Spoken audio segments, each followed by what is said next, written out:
Les travaux des VRD, les voiries et réseaux divers primaires sur les sites des logements sociaux ont été officiellement lancés ce dimanche par le Premier ministre. Avant de donner le coup de pioche, Daniel Kablan-Duncan a rappelé l'ambition du président Alassane Ouattara, celle d'offrir à ses concitoyens des logements décents. Et dans ce 20h, nous parlerons d'un sujet qui continue d'alimenter l'actualité en Côte d'Ivoire, l'enlèvement d'enfants. En moins de 2 mois, de décembre 2014 au 22 janvier dernier, on note 21 cas d'enlèvement, une période difficile que traversent les familles dans les districts d'Abidjan. Le gouvernement apporte son soutien.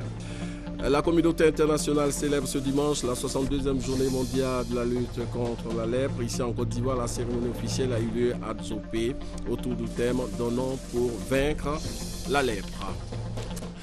Voilà pour le sommaire. Bonsoir, bienvenue dans ce 20h. Nous irons en Guinée équatoriale pour le bilan de la journée d'aujourd'hui. Les matchs de football Guinée équatoriale, Gabon, Congo, Burkina Faso. Je vous l'annonçais dans les titres. Le Premier ministre a procédé ce dimanche à Bingerville au lancement des travaux des VRD, les voiries et réseaux divers primaires sur les sites des logements sociaux. Avant de donner le coup de pioche, Daniel Kablan-Duncan a rappelé l'ambition du président Alassane Ouattara, celle d'offrir à ses concitoyens des logements décents. Léon Bro. Bingerville, site des logements sociaux et économiques, des cités prennent forme. Certaines même disposent déjà d'équipements les rendant prêtes à être habitées. Nous avons fait tout ce qui est assainissement, c'est-à-dire le drainage des eaux pluviales. On a fait aussi les adductions d'eau potable. On a fait aussi la canalisation de tout ce qui est eau usée et puis eau vanne. Et là, vous constatez avec moi l'électrification. Le déclic dans la réalisation des maisons et travaux de voirie, réseau et drainage VRD sur ce site, le voici. Sur coup de pioche du Premier ministre Daniel Kablan-Duncan, il lance les travaux de VRD primaires dévolus à l'État pour l'amener d'eau, électricité et autres commodités sur les espaces aux logements sociaux et économiques du territoire national. À Bingerville, c'est une distance de 13 km pour 3,8 milliards de francs CFA. En remettant la compte de 1,4 milliard aux 4 entreprises chargées de ces travaux, le chef du gouvernement donne au ministre de la Construction les preuves que les derniers obstacles au programme présidentiel de logements sociaux et économiques sont levés. Maintenant que les VRD vont être réalisés sur les principaux sites, nous vous assurons que la production massive de logements se fera dans les 3 ans à venir pour dépasser les objectifs que vous nous avez assignés. Dans toutes les périodes de 4 mois à compter de maintenant et ce jusqu'en 2017, nous vous inviterons à des cérémonies de remise des clés. Nous avons voté le président de la République en 2010. Ce choix n'a pas été vain. Cette conviction, surtout grâce aux importants appuis financiers du gouvernement en cette année 2015. Le gouvernement a donc mobilisé près de 40 milliards de francs CFA, dont 20 milliards inscrits au budget 2015 et 20 milliards mobilisés auprès des partenaires marocains. Un montant de 35 milliards de francs CFA est destiné au financement des travaux de VRD, sur un besoin estimé à 38 milliards de francs CFA. Le préfinancement de la purge des droits coutumiers sera pris en charge à hauteur de 5 milliards de francs CFA. Sur la question du crédit acquéreur, le chef du gouvernement s'est montré également rassurant. Les derniers réglages sont fin prêts. Ils devront permettre le respect par tous les partenaires financiers du taux d'intérêt et de la durée de remboursement des prêts. 5,5% et 20 ans maximum. Le programme des logements sociaux économiques de standing initié par le gouvernement ivoirien a été officiellement lancé le 28 mars 2013. Retenez également que l'inauguration de la station d'approvisionnement en eau potable du sud d'Abidjan par le président de la République est reportée au 9 février prochain. Demain lundi, le président Alassane Ouattara sera en Arabie Saoudite pour présenter les condoléances de la nation ivoirienne au peuple du royaume saoudien à la suite du décès vendredi dernier du roi Abdallah Ben Abdelaziz Al Saoud. L'élection présidentielle ici en Côte d'Ivoire aura lieu au mois d'octobre prochain, dans 9 mois exactement. Et la réussite de ce rendez-vous électoral est une priorité de la CEI, la Commission électorale indépendante. Le président de cette institution, Youssouf Bakayoko, en est conscient. Il est revenu sur ce défi au cours d'une rencontre bilan qui a rassemblé les commissaires centraux et le personnel de cette commission chargée d'organiser les élections générales en Côte d'Ivoire. Gabriel Zanilou. Des commissaires centraux à Youssouf Bakayoko lui-même, président de la CEI, Commission électorale indépendante, la certitude est que si l'année 2014 a été marquée par la réforme de la CEI, preuve de la normalité institutionnelle, 2015 est l'année des défis et non des moindres. Parmi les défis majeurs qui se dressent devant nous, il y a la mise à jour du fichier électoral. Cette activité débutera dès le premier trimestre de cette année. Il y a également le code électoral, principal outil de travail de notre institution. À cela, il faut ajouter le plus immédiat des défis attendus par tous, l'élection du président de la République. Mais avant cela, la cartographie électorale a besoin d'un bon toilettage, des tâches immenses qui nécessitent une grande solidarité et cohésion des membres de la CEI. Je suis persuadé que pour les mener à bien, l'avenir nous trouvera, comme par le passé, unis et solidaires. Cérémonie aux accents d'appel à l'engagement de tout le personnel, la Commission électorale indépendante veut rompre avec le cycle des scrutins fâcheux de 2010. Dans quelques jours seulement, la Commission installera ses démembrements locaux. La présidentielle, elle, est attendue dans le courant du mois d'octobre. Du côté des partis politiques, on s'organise à quelques mois des élections en Côte d'Ivoire. Laurent Donafologo, président du RPP, le Rassemblement pour la paix et le progrès, s'est prononcé sur l'appel de Daoukro. Cet appel à soutenir la candidature du président Alassane Ouattara, appel lancé par le président du PDCI-RDA, Henri Konan Bédié. Pour Laurent Donafologo, cet appel est tout simplement bénéfique pour l'avenir de notre pays, la Côte d'Ivoire. Vous l'entendrez dans ce reportage. Ben Touré, Gabriel Zanilo. Certains l'ont qualifié d'historique, d'autres comme Laurent Donafologo jugent l'appel de Daoukro de... Le miraculeux, ce n'est pas de dire je veux ceci ou je veux ça. Je vous dis ce qui se passe. L'essentiel est que cette entente entre deux adversaires d'hier, entente qui surprend plus d'un, et à juste raison, permette à la Côte d'Ivoire d'avancer encore plus vite et plus solidement vers la prospérité et l'émergence. Pour le président fondateur du Rassemblement pour la paix, le progrès et le partage RPP, l'opposition doit être l'autre face de la médaille de la construction nationale et non une opposition qui fait l'apologie de la chaise vide. La ligne oppositionnelle à laquelle je vous appelle est difficile. Contrairement à ce que l'on peut penser, elle est plus difficile à mettre en œuvre. Il nous faut, pour le bien de la Côte d'Ivoire et des Ivoiriens, nous efforcer de prendre ce chemin-là, certes malaisé, mais qui conduit au salut de notre nation. Le dégel des avoirs, notamment celui de son secrétaire général Ouattara Nyonzié, le retour des exilés ou encore la libération de certains prisonniers de la crise post-électorale, des actions saluées par le RPP. Des gestes de décrispation politique de ce genre, Laurent Donafologo en souhaite encore et encore, surtout en cette année électorale. L'appel de Daoukro a été expliqué au cours d'un meeting organisé par la Fédération des jeunes du PDCI du Grand Centre. Cette campagne d'explication et de sensibilisation a eu lieu ici à Abidjan, dans la commune de Yopougon. Le compte-rendu de Léon Bro. Tous unis pour la réélection du président Alassane Ouattara en 2015, c'est l'enjeu de ce rassemblement à l'initiative de la Fédération des jeunes du PDCI-RDA du Grand Centre. Au terrain de Banco 2 à Yopougon, cadres et militants du parti étaient aux côtés des jeunes pour dire leur soutien à l'appel de Daoukro. La jeunesse PDCI du Grand Centre s'engage à soutenir de façon ferme le président Henri Konan Bédié. Le parrain, lui-même du Grand Centre et vice-président du PDCI-RDA, a expliqué la vision du président de son parti. Henri Konan Bédié pour Aoussou Jano prône la paix, la cohésion et le développement à travers son appel dit de Daoukro. Une raison pour lui d'appeler à l'union autour de la candidature unique du président Alassane Ouattara pour le RHDP. Bédié va reconstituer la famille du Fouet Boahi. Oui, UDPCI, RDR, PDCI, tous, on va se retrouver sur la tombe du Fouet Boahi pour jurer, pour bâtir une belle et grande Côte d'Ivoire avec Alassane Dramane Ouattara à la tête, comme vous voulez. Le meeting de la Fédération des jeunes du PDCI RDA du Grand Centre a aussi enregistré l'investiture du président de l'Union des jeunes de cette partie du pays.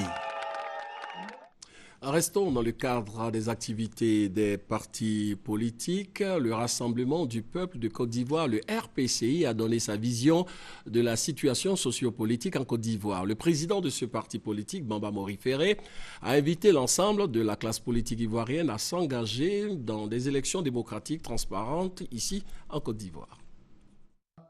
L'élection présidentielle de 2015, c'est en octobre prochain. Et le RPCI, le Rassemblement du peuple de Côte d'Ivoire, l'a bien compris. Selon son président, le professeur Mori Ferré Bamba, l'engagement du président de la République de consolider la démocratie en Côte d'Ivoire mérite d'être soutenu. D'où la déclaration suivante.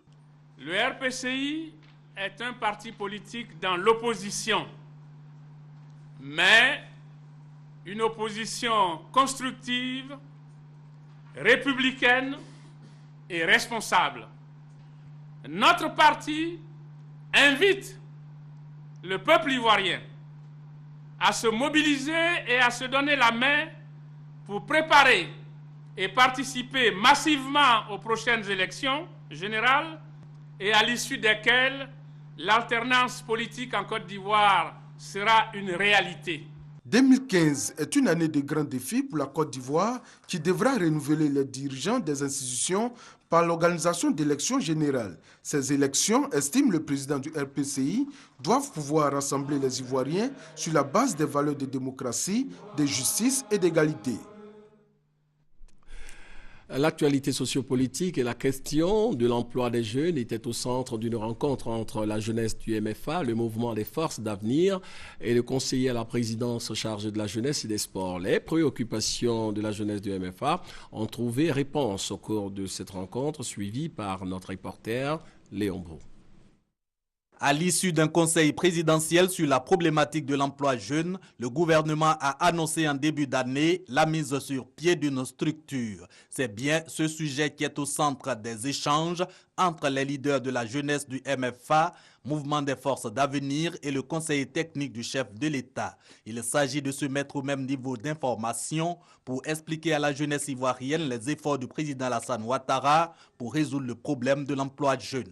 L'emploi jeune est une question très fondamentale partout en Afrique, surtout en Côte d'Ivoire. Nous espérons que le MFA, toutefois qu'il est sollicité, jouera sa part pour que vraiment ce projet, cette initiative de mise en place de ce conseil-là puisse bénéficier à l'ensemble des jeunes de Côte d'Ivoire. Le chef de l'État a annoncé des réformes. Le président des jeunes du MFA nous a fait part de la lecture de la jeunesse du MFA sur le processus en cours. Je note avec satisfaction que la jeunesse du MFA soutient les actions du chef de l'État. Nous allons transmettre l'ensemble des propositions qui ont été faites par la jeunesse du MFA au secrétaire général de la présidence. Le conseiller technique du président de la République exhorte également les jeunes à plus de persévérance et les invite aux assises de la jeunesse. Ce rendez-vous prévu pour se tenir du 23 au 28 mars prochain. Avant de parler de la lèpre, sachez qu'un magistrat ivoirien a fait son entrée à la CPI, la Cour pénale internationale. Il s'agit de Cissé Lossiné. Il était substitut du procureur à la Cour d'appel de Bouaké. Il vient d'être admis à la CPI en qualité de juge enquêteur. Il a été choisi parmi 200 autres magistrats qui étaient candidats à ce poste. Cissé Lossiné est le premier Ivoirien à travailler en qualité de magistrat dans cette haute juridiction internationale. La communauté internationale célèbre ce dimanche la 62e journée mondiale de la lèpre. Ici en Côte d'Ivoire, la cérémonie officielle a eu lieu à Adzopé autour du thème « Donnons pour vaincre la lèpre ». Pargassoro connaît.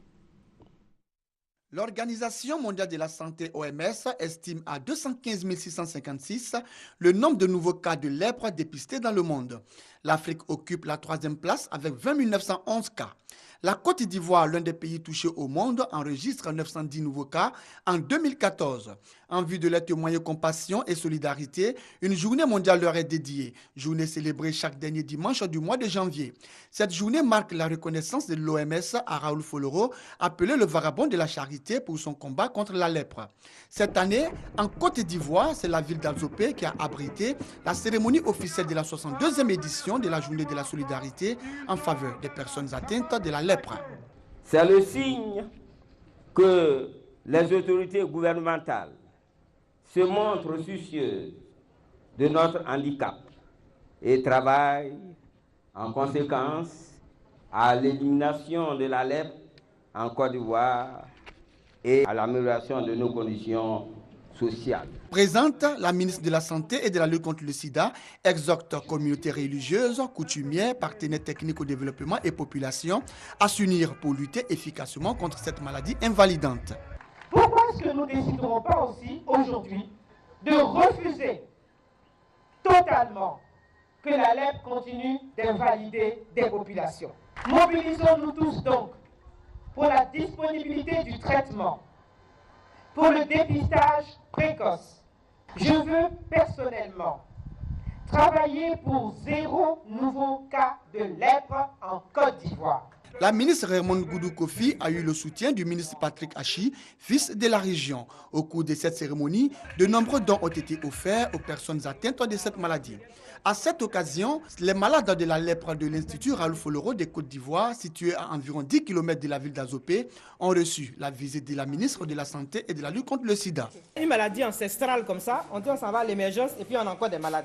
Donc on va lutter pour qu'il n'y ait plus de nouveaux malades et puis vous autres continuez de vous traiter pour que vous puissiez vivre avec. Au terme de la visite, malades et responsables de ce centre de soins spécialisé de la lèpre ont offert à la ministre Raymond Goudou Kofi des présents en guise de reconnaissance. Et dans le cadre de cette journée de lutte contre la lèpre, la sensibilisation a été faite à Abli, village situé dans le département de Toumoudi.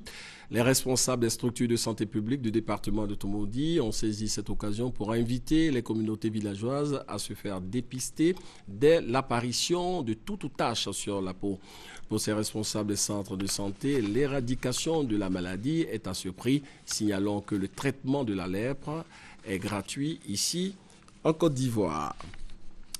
On en vient maintenant à ce sujet qui continue d'alimenter l'actualité en Côte d'Ivoire, surtout ici dans le district d'Abidjan, l'enlèvement d'enfants. Des enfants disparaissent régulièrement. En moins de 2 mois, de décembre 2014 au 22 janvier dernier, on note 21 cas d'enlèvement, parmi lesquels un seul enfant a été retrouvé vivant. Selon la police nationale, une période difficile que traversent des familles dans le district d'Abidjan. Devant nous, le regard triste d'un père de famille qui jusque-là n'arrive pas à comprendre ce qui s'est réellement passé. Hélas, il ne trouvera pas de réponse puisqu'il retrouvera son fils mort en bordure de lagune à Yopougon. Il s'agit de Jean-David Kofi, arraché brusquement à l'affection de ses parents et de son frère jumeau. J'ai fait tout ce qu'il fallait faire pour un père pour chercher son enfant, je n'ai pas trouvé mon enfant. C'est ainsi que le samedi 6, l'école m'appelle, me disant qu'on se retrouvait un enfant mort à l'eau quoi. J'ai dit non, c'est pas possible, ça perd mon enfant. Effectivement, je reconnais mon enfant, mais la tête complètement dans la lagune. Mais quelle image insoutenable, Madame le ministre. Des contusions sur le cou, des contusions sur le côté, comme s'ils ont extrait son sang. Tout comme Jean-David Kofi, Maro Benitier, Mélès Esso et d'autres enfants encore ont subi le même sort. Tous ont été retrouvés morts en bordure des lagunes. Une situation bien triste. Le gouvernement ivoirien, touché par la situation, a tenu à apporter son soutien aux familles éplorées. Anne Désiré Ouloto, ministre de la Solidarité, de la Famille, de la Femme et de l'Enfant, représentant le gouvernement ivoirien, a offert à chaque famille éplorée la somme d'1 million de francs CFA. Quel que soit ce qu'un citoyen vit à son niveau, le président doit être près de lui. L'État doit être à ses côtés pour le soutenir. Donc le président m'a demandé de vous remettre à chacune de ces familles victimes la somme de 1 million de francs CFA pour vous aider à sécher vos larmes. Il y a encore une fois. Chers amis, restez tranquilles, écoutez vos parents. Ne vous prenez pas seuls. N'allez pas loin. Anne Désiré Ouloto demande aux parents de redoubler de vigilance et d'entretenir une franche collaboration avec les forces de l'ordre. Un numéro vert est disponible. le 116 pour dénoncer tout comportement suspect. Voilà, c'était Emad Niamé. Rendons-nous maintenant à Guitry, dans la région du Lodjibois, où les populations souffrent énormément du manque d'infrastructures économiques et sociales, nous dit notre reporter Francis Boifo, son constat sur le terrain. Ndri Kofikro, village situé dans la commune de Guitry, région du Lodjibois. Un seul point d'eau pour plus de 3000 âmes. Dans ce village, les habitants manquent un peu de tout. Nous sommes confrontés à un problème crucial d'eau.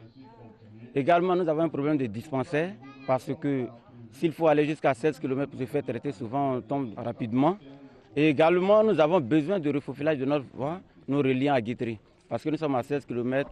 Il faut le reconnaître, les infrastructures ont subi le coup de la crise et en ce moment, la vérité est que les populations attendent beaucoup de la mairie de Guitry. Que faire pour sortir les populations des 46 villages que compte la commune du sous-développement? Le premier magistrat appelle à l'aide. Notre appel à l'endroit donc de l'État, premièrement, c'est de faire encore un peu plus. Il n'y a pas que l'État que nous devons solliciter. Nous sollicitons évidemment les bailleurs de fonds. Nous sommes dans une zone à fort potentiel agricole. Beaucoup de choses peuvent se faire ici. Les cadres de Guitry doivent venir au chevet de leur localité. La commune de Guitry est une zone à forte production agricole. Le reprofilage des voies va soulager les paysans, souvent victimes d'injustice. Du fait du mauvais état des routes, le prix du kilogramme borchant du cacao, par exemple, est payé en deçà du prix officiel. Et cela dure plusieurs années, martèle le maire.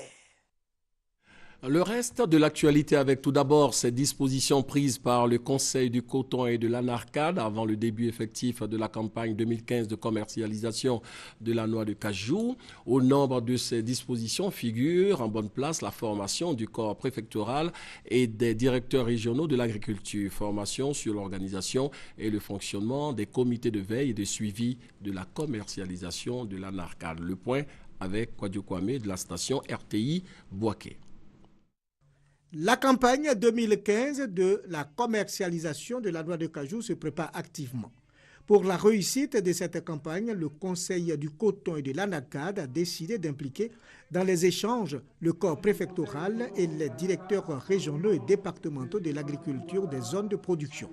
Pour mieux outiller ces acteurs, un atelier a donc été initié à Boaké. Pendant 6 heures d'horloge, il a été question de présenter et d'expliquer l'organisation, le fonctionnement des comités de veille pour le suivi de la commercialisation de l'anarcade. Nous avons des supports de commercialisation qui sont les carnets d'achat produits que tout acheteur devrait remettre à un producteur dès lors qu'il achetait ne serait-ce que 1 kilo avec ce producteur. Il s'agit aussi des fiches de transfert qui devront permettre de faire acheminer les produits des différentes zones de production vers le port d'Abidjan, de San Pedro. Pour cette campagne, le Conseil du coton et de l'anarcade projette d'atteindre une production annuelle de 600 000 tonnes de noix de cajou. Au cours des échanges, les responsables du Conseil du coton et de l'anarcade ont exhorté le corps préfectoral à combattre la sortie illicite des produits vers les pays limitrophes. Cette année, nous allons mettre tous les moyens qu'il faut pour renforcer ces dispositifs. C'est pour cela que les comités de veille aussi sont sollicités. Nous allons mettre les moyens qu'il faut à leur disposition pour qu'ils puissent interdire et vraiment éviter que tous les produits sortent par voie terrestre. La question de la disponibilité des sacs brousse en quantité suffisante a été également évoquée. Les producteurs identifiés seront approvisionnés en sacs brousse par le Conseil du coton et de l'anarcade par le biais des comités villageois. Selon des spécialistes de l'environnement, la dégradation des terres, mais surtout la pauvreté des populations constituent des menaces pour la conservation de la biodiversité. L'exemple du patrimoine de la Comoué, situé au nord de la Côte d'Ivoire, a été cité. La question urgente aujourd'hui est de savoir comment mettre fin à cette menace de la biodiversité. La réponse a été donnée par les responsables du Centre de recherche en écologie, nous dit notre reporter Grace Kando. La réserve de biosphère est un espace géographique constitué d'écosystèmes et d'êtres vivants. La réserve de la Comoué, située au nord-est de la Côte d'Ivoire, est confrontée à diverses menaces. La dégradation des terres et la pauvreté des populations riveraines constituent des réelles menaces pour la conservation de la biodiversité. Pour apporter une réponse à toutes ces préoccupations, une thèse de doctorat sur les stratégies de gestion participative et intégrée de la diversité biologique dans la réserve de biosphère de Comoé au nord-est de la Côte d'Ivoire a été réalisée. C'est une étude du docteur Martine Goz, directrice du Centre de recherche en écologie. Le parc national de la Comoé, il y a un certain nombre de problèmes. L'approche que je propose dit qu'il faut associer à toutes les activités de conservation les populations locales qui vivent là. Donc, si on ne les intègre pas, on ne prend pas en compte considérablement leur mode de vie, leurs besoins, ça sera difficile. Il va toujours avoir des braconnages, il va toujours avoir des prélèvements illicites. Une œuvre saluée par le public et le président du jury. C'est un travail remarquable, surtout dans un pays comme la Côte d'Ivoire, dont la forêt a été significativement atteinte, détruite. Et je pense que l'interaction qui est conseillée dans ce travail entre l'homme et la nature est très importante. Et je pense que ça devrait servir de boussole à nos décideurs. Le thème que Dr Goz a développé contribue fortement à la gestion des parcs nationaux. Pour nous qui sommes gestionnaires de ces espaces, nous reconforte dans ce que nous sommes en train de faire. Cette étude s'inscrit dans le cadre du projet régional UNESCO MAB intitulé « Renforcement des capacités pour une gestion efficace et durable de la diversité biologique ». Rendons-nous maintenant dans le Haut-Sassandra où le président du conseil régional, Alphonse Diédié-Madi, a effectué récemment une visite de terrain dans plusieurs localités. Son objectif, constater l'état d'avancement des projets en cours de réalisation, projets en faveur des populations du Haut-Sassandra. Le point avec Thérèse Tapé-Yoboy. Ce sont plusieurs localités dans les départements de Daloa, Issia et Zougoube qui ont été visitées par le président du conseil régional du Haut-Sassandra, Alphonse Diédié-Madi. Dans ces localités, il a pu constater l'état d'avancement de plusieurs réalisations en faveur des populations. 9 écoles primaires, 5 collèges, 4 centres de santé, 3 logements de maîtres, de sages-femmes et de médecins, 66 km de routes reprofilées, 4 marchés de 6 à 8 travées. Coût total des réalisations, 190 millions de francs CFA. À l'issue de ces visites, Alphonse Diédié-Madi a échangé avec les populations. Il a profité pour rappeler à certains entrepreneurs la nécessité de travailler avec sérieux au risque de voir leur contrat résilié. En marge des visites de chantier, le président du conseil régional du Haut-Sassandra a procédé à la pose de la première pierre du pont de Liabo dans le département de Zougoube. La construction de ce pont, dont le coût est évalué à près de 58 millions de francs CFA, est très attendue par les populations. Il permettra de désenclaver un vaste ensemble de 11 villages avec une population estimée à 15 000 âmes. Parlons maintenant de la 99e assemblée plénière des évêques catholiques de Côte d'Ivoire. Ces assises donnent l'occasion au clergé ivoirien de faire le diagnostic de la vie de l'Église et de celle de la nation. Les participants ont plaidé pour une Église forte au service de la société ivoirienne. Les 19 évêques catholiques de Côte d'Ivoire, dont 15 en fonction et 4 émérites, le nonce apostolique et l'ensemble du clergé étaient en conclave dans la province ecclésiastique d'Abangourou. C'était à l'occasion des assises de la 99e assemblée plénière de la conférence des évêques catholiques de Côte d'Ivoire. Rencontre annuelle et tournante qui parle de la vie de l'Église catholique et celle de la nation. Les autorités administratives et politiques locales ont souligné le rôle important de l'Église dans le processus de réconciliation et de cohésion sociale en cours dans le pays. Le nonce apostolique représentant le Saint-Père a salué la vitalité spirituelle de l'Église catholique en Côte d'Ivoire et exhorté à la fidélité au Christ par la conversion. Monseigneur Joseph Spiteri a invité les hommes politiques ivoiriens à privilégier la voie du dialogue et celle du pardon et de la tolérance en cette année électorale. Monseigneur Alexis Touabi, président de la conférence des évêques catholiques de Côte d'Ivoire, a plaidé pour une église ivoirienne forte et souhaité que les efforts de réconciliation déjà entrepris dans notre pays soient poursuivis pour une paix durable. Des rencontres entre évêques pour faire le bilan de l'année écoulée et donner les orientations de l'année 2015 étaient au centre de la 99e assemblée plénière de la conférence des évêques catholiques de Côte d'Ivoire. Rendons-nous en Guinée équatoriale pour le bilan de la journée d'aujourd'hui, les matchs de la Coupe d'Afrique des Nations de football, les résultats d'aujourd'hui avec le service sport. Premier du groupe A avec 7 points, le Congo a su conserver sa place de leader. Au stade des Bébéens, il a livré un magnifique match face aux étalons du Burkina Faso. Bifouma et Nguessi sont les deux joueurs qui ont fait la victoire au Diable Rouge aux 51e et 88e minutes. Quand Aristide Bonsé sonne l'égalisation à la 86e, une lueur d'espoir s'allume pour les finalistes de l'édition de la CAN 2013. Elle sera de courte durée. Les étalons sont surpris par le deuxième but congolais. C'est terminé, le Congo part en quart de finale. À Bata, les Panthères sont tombés devant le pays organisateur. La 53e minute a tout déclenché pour le Nzalang national qui obtient un pénalty transformé par Balboa. Le Gabon qui se sent en danger se jette à l'attaque en vain. Les Équato-Guinéens ont définitivement le pied pour le second tour à la 85e minute grâce à Ivan Salvador. Demain, RDC-Tunisie, Cap-Vert, Zambie.